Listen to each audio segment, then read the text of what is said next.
আসসালামু আলাইকুম প্রিয় দর্শক, বিস্তারিত সংবাদের শুরুতেই জানিয়ে দিচ্ছি ফ্রেশ প্রিমিয়াম টি সংবাদ শিরোনামগুলো। শুরুতেই সংবাদ শিরোনামগুলো জানাচ্ছি। ইসরায়েলে 200 রকেট ছুড়েছে হিজবুল্লাহ। এতক্ষণ শিরোনামগুলি শুনছিলেন, এখন বিস্তারিত। প্রিয় দর্শক, আপনার মূল্যবান মন্তব্য কমেন্ট সেকশনে জানিয়ে দিন। ভিডিওটি দেখতে দেখতে চ্যানেলটি সাবস্ক্রাইব করে আমাদের সাথেই থাকুন। জ্যেষ্ঠ এক কমান্ডারকে হত্যার প্রতিশোধে ইসরায়েলের সামরিক বাহিনী অবস্থানে 2 শতাধিক রকেট ছুড়ছে ইরান সমর্থিত লেবাননের সশস্ত্র গোষ্ঠী হিজবুল্লাহ। বৃহস্পতিবার ইসরায়েলি ভূখণ্ডে সামরিক বাহিনীকে লক্ষ্য করে এই হামলা চালানো হয়েছে বলে দাবি করেছে গোষ্ঠীটি।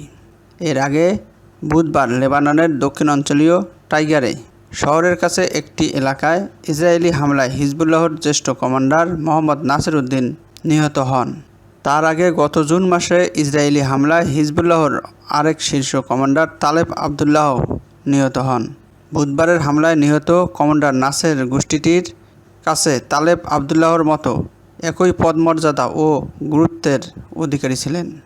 তালেব আবদুল্লাহ হত্যাকাণ্ডের প্রতিশোধে ওই সময় ইসরায়েলে গত 9 মাসের মধ্যে সবচেয়ে ভয়াবহ ড্রোন ও রকেট হামলা চালিয়েছিল হিজবুল্লাহ। হিজবুল্লাহর এক বিবৃতিতে বলা হয়েছে, বুধবার দক্ষিণ লেবাননের টাইগারে এলাকায় শত্রুপক্ষের চালানো হত্যাকাণ্ডের প্রতিক্রিয়ায় অংশ হিসেবে বৃহস্পতিবার হিজবুল্লাহ যোদ্ধারা ইসরায়েল অধিকৃত সীমান্তের ওপারে গোলান মালভূমিতে 5টি ইসরায়েলি ঘাঁটিতে বিভিন্ন ধরনের 200টিরও বেশি রকেট নিক্ষেপ করেছে। এছাড়াও ওই হত্যাকাণ্ডের প্রতিশোধে ইসরায়েলি সামরিক বাহিনীর 8টি অবস্থানে বিস্ফোরক বোঝাই ড্রোন নিক্ষেপ করা হয়েছে বলেও জানিয়েছেন হিজবুল্লাহ। বিবৃতিতে ইরান সমর্থিত এই গোষ্ঠী বলেছে, তাদের যোদ্ধারা গোলান মালভূমি সহ সীমান্ত এলাকায় ইসরায়েলি ঘাঁটি লক্ষ্য করে বিস্ফোরক বোঝাই ড্রোনের বহর নিক্ষেপ করেছে। এদিকে বৃহস্পতিবার লেবানন সীমান্ত লাগোয়া ইসরায়েলি ভূখণ্ড জুড়ে এবং গোলান মালভূমিতে রকেট ও বিমান হামলার সাইরেন বাজিয়ে বাসিন্দাদের সতর্ক করে দেওয়া হয়েছে। গাজা উপত্যকার ক্ষমতাসীন গোষ্ঠী হামাসের মিত্র হিজবুল্লাহ ও ইসরায়েলের আন্তঃসীমান্ত সংঘাত বাড়াতে পারে এমন আশঙ্কার মাঝে পশ্চিমে নাহারিয়া থেকে পূর্ব গোলান মালভূমি পর্যন্ত উত্তরাঞ্চলের বিভিন্ন অংশে 90 মিনিটের মধ্যে অন্তত 17টি সতর্কবার্তা জারি করেছে ইসরায়েল। গত 7 অক্টোবর হামাসের সাথে ইসরায়েলের যুদ্ধ শুরু হওয়ার পর থেকে প্রায় প্রত্যেক দিন ইসরায়েলি সামরিক চৌকি ও ভূখণ্ডে ড্রোন ও ক্ষেপণাস্ত্র হামলা চালিয়ে আসছে লেবাননের শক্তিশালী সশস্ত্র গোষ্ঠী হিজবুল্লাহ ও তাদের মিত্ররা।